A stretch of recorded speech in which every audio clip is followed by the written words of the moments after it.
double exposures. You are to blend 2 exposures. We are going old school. However, you can do it any way you want to. So you can do it in camera, via digital, or via film. That's what I used to do back in the day.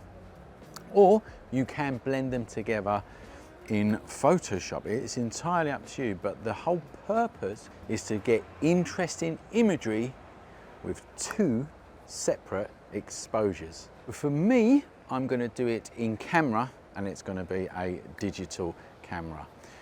Let's get the camera out and show you how it's done. So I'm going to be using the Fuji X-T5, and it has got a multiple exposure mode, which most modern digital cameras have. I'll show you where it is on this one and run through it all, but just get your manuals out and see how your particular camera can blend 2 exposures. So on a Fuji, you have to press the menu.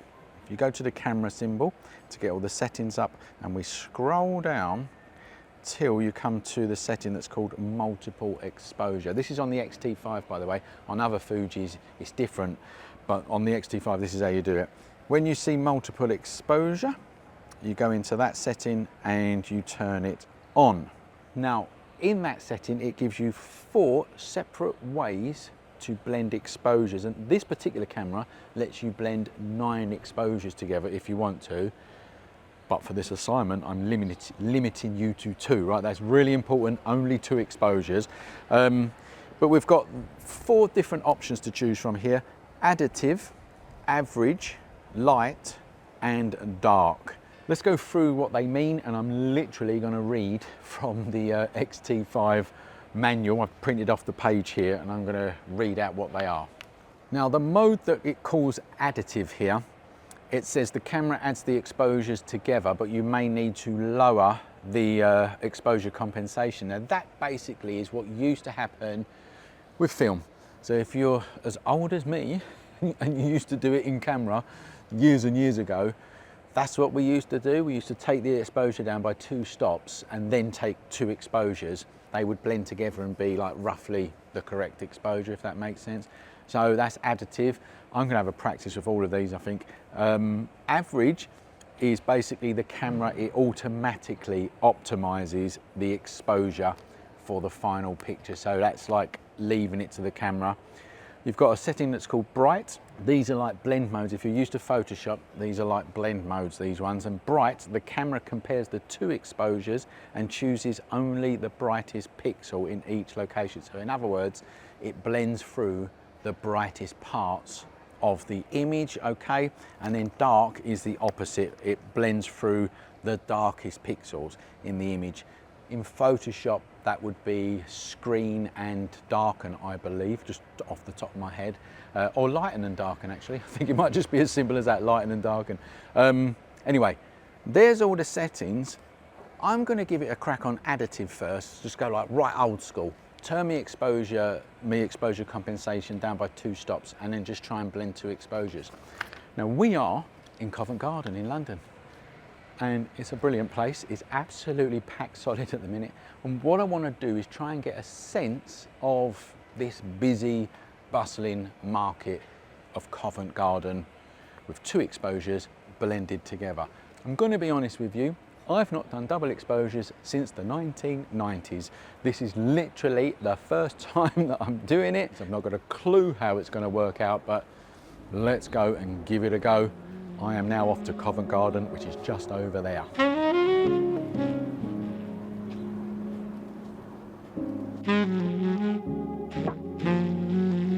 So I've got an idea. I just took 1 picture there. I've got the reflection. Actually, this is quite cool shot as it is, to be honest, but it's 2 stops underexposed. I've got the reflection of this window with like an advert, woman with glasses in the background. London Underground there, and I am actually going to try and zoom in and get the underground sign as well over the top of this.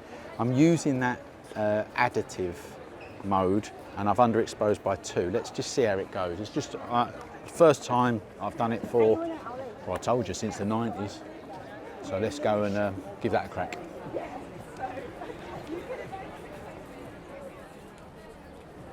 All right. This is weird, this you have to press OK. When you've took one shot and you're ready to take another shot, you have to press OK, which I'm going to press now. Yeah, and then what that does, this is actually really, really cool. It gives you an overlay of the last picture and then a visual representation of what you're going to be shooting now. Yeah, this is cool. Right, so let's have a crack, see what's going on here. There you go. There's one idea.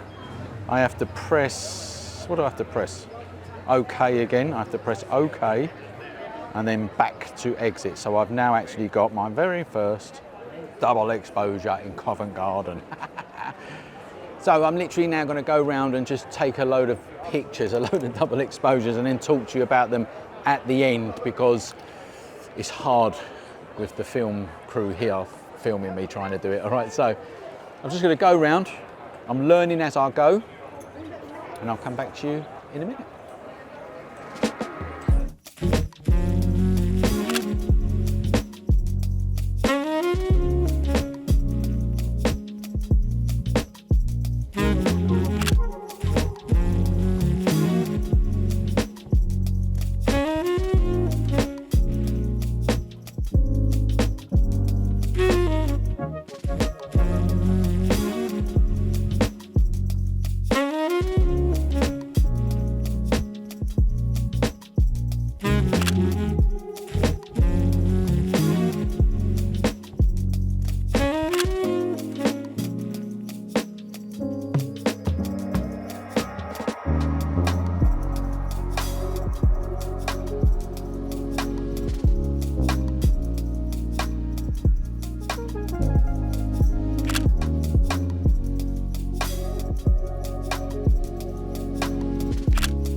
That is great fun.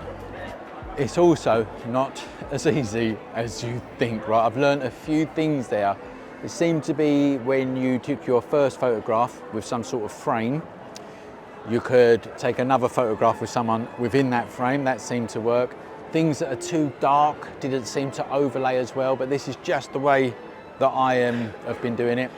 But the one key thing here that I found out from doing these double exposures in camera is the idea is key. That very first idea that I had, I think is the best one, right? And it just goes to show you, once you've got that idea and you execute it, that's probably the best way to go. That's my advice. Now normally, so I go back and show you the edits of the shots, but the editing is done in camera in this particular instance. If I've done any editing to these pictures, it will be basic edits in Lightroom, turning them black and white, whatever. I don't actually know until I get back anyway, but I've had a good experiment. I didn't realise it was going to be this hard, but I think that this one is going to be really challenging for you. It's something different. It's going to bring you out of your comfort zone. It's going to challenge you. So step outside the box, come up with ideas, execute them, share them on the groups. Looking forward to seeing them, guys. I'll see you in the next one.